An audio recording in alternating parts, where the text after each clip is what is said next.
महागठबंधन की तरफ से जो धरना सभा का आयोजन किया गया है, मुजफ्फरपुर के विभिन्न प्रखंडों में इस कार्यक्रम का आयोजन किया गया है। आपको बता दें कि बिहार के विभिन्न जिलों में विभिन्न प्रखंड मुख्यालय स्तर पर यह कार्यक्रम आयोजित किया गया है।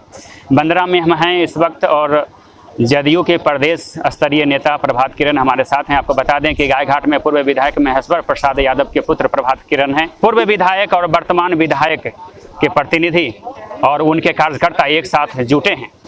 इसके भी कई मायने हैं, लेकिन क्या मायने हैं और इस महागठबंधन के इस कार्यक्रम का क्या उद्देश्य है, बताएंगे खुद प्रभात किरण जी।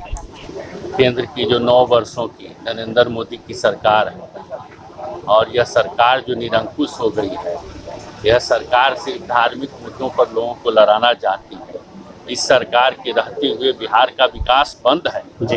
अभी आपने देखा है कि जिस तरह से हमारे नेता आदरणीय श्री नीतीश कुमार और उप मुख्यमंत्री तेजस्वी यादव ने यहाँ दरभंगा के शोभन में एम्स का प्रोजेक्ट लाने का काम किया था। पहले तो बिहार सरकार ने प्रस्ताव दिया कि DMCH को अपग्रेड करके इसको एम्स बनाया जाए, उस प्रस्ताव को नहीं माना। उसके बाद शोभन में जमीन उपलब्ध कराया जी। और शोभन में जमीन उपलब्ध कराने के बाद चूंकि महागठबंधन के नेताओं की लोकप्रियता बढ़ जाए, इसके लिए उस जमीन को रिजेक्ट करने का काम किया है। और उत्तर बिहार ही नहीं, पूरे जो है सो मिथिला के लोगों को एम्स से वंचित करने का काम किया है।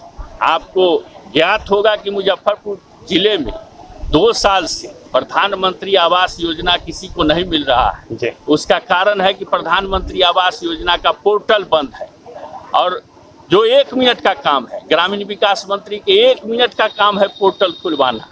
ऐसे कामों को लाद करके बिहार का विकास बंद किया जा रहा है। रोकने का क्या वजह हो सकता है? रोकने का वजह है कि महागठबंधन के सरकार को लोकप्रियता न मिल जाए। भाजपा वाले कह रहे हैं कि एम्स तो बिहार की सरकार बनवाना ही नहीं चाहती है। एम्स बिहार की सरकार बनवाना चाहती है, सहयोग नहीं मिल पा रहा है। DMCH को उन्होंने रिजेक्ट किया तो शोभन में जमीन दिया, शोभन के जमीन को रिजेक्ट करने का आखिर कारण क्या? तो कब तक बन जाएगा ये दरभंगा का जो एम्स है? अब तो रोक दिया है, केंद्र सरकार ने कहा है कि जमीन एम्स के लायक है ही नहीं। प्रधानमंत्री आवास योजना का पोर्टल बंद है। ग्रामीण विकास मंत्री जो है गिरिराज सिंह मुजफ्फरपुर में आते हैं और गंडक नदी को दिया दिखा करके चले जाते हैं। यही काम है केंद्रीय मंत्री का। 1-2 बरसों से मुजफ्फरपुर की जनता प्रधानमंत्री आवास योजना के लिए चिल्ला रही है और ये कहते हैं कि विकास करेंगे। इनका सारा पोल खुल गया है और 2024 में महागठबंधन के हर एक कार्यकर्ता ने संकल्प ले लिया है कि नरेंद्र मोदी को शासन से उखाड़ फेंकेंगे और आने वाले चुनाव में हम लोग एकजुट होकर के प्रधानमंत्री नरेंद्र मोदी को उखाड़ फेंकने का काम करेंगे। महेश्वर प्रसाद यादव आपके पिताजी भी हैं। कल उन्होंने एक वक्तव्य दिया कि न वो सत्ता में है और न सरकार में। इसका क्या मायने? सत्ता में है कि विधायक नहीं है जी, पार्टी में तो है ही है। सरकार का कोई अधिकारी अगर निरंकुश हो जाता है जी, लोगों का अपमान करता है, महागठबंधन के नेताओं का अपमान करता है, वह विकास को एक जगह कहीं केंद्रित कर देता है ब्लॉक हेडक्वार्टर में, तो निश्चित रूप से उसका विरोध होना। तो आखिर निराश क्यों हो गए महेश्वर प्रसाद यादव? निराश क्यों नहीं है? बिल्कुल निराश नहीं है।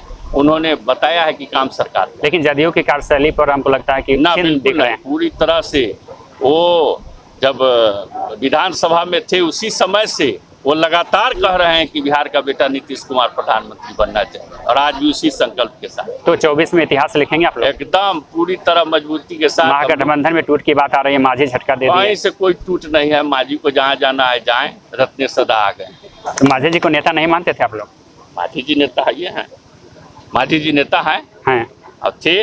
तो पार्टी छोड़ने के बाद अब कैसे देखते हैं? नेता तो है ये हैं, लेकिन अगर उनको भ्रम हो गया है कि महागठबंधन उनके बगैर नहीं चल पाएगा तो हम लोगों के नेता रत्ने सदा हो गए, तो उनको दिखा दिया जाएगा। हाँ, दिखा दिया। प्रभात किरण थे और बता रहे थे कि माझी जी नेता थे और नेता हैं, लेकिन उनके जाने से बहुत फर्क नहीं पड़ता है। महागठबंधन जो है अपने तरीके से कार्य करती रहेगी और उनको दिखा दिया जाएगा। उनका जो विकल्प है उस ऑप्शन को तलाश लिया गया है। Deepak Kumar Tiwari, A to Z news live, Muzaffarpur, Bihar.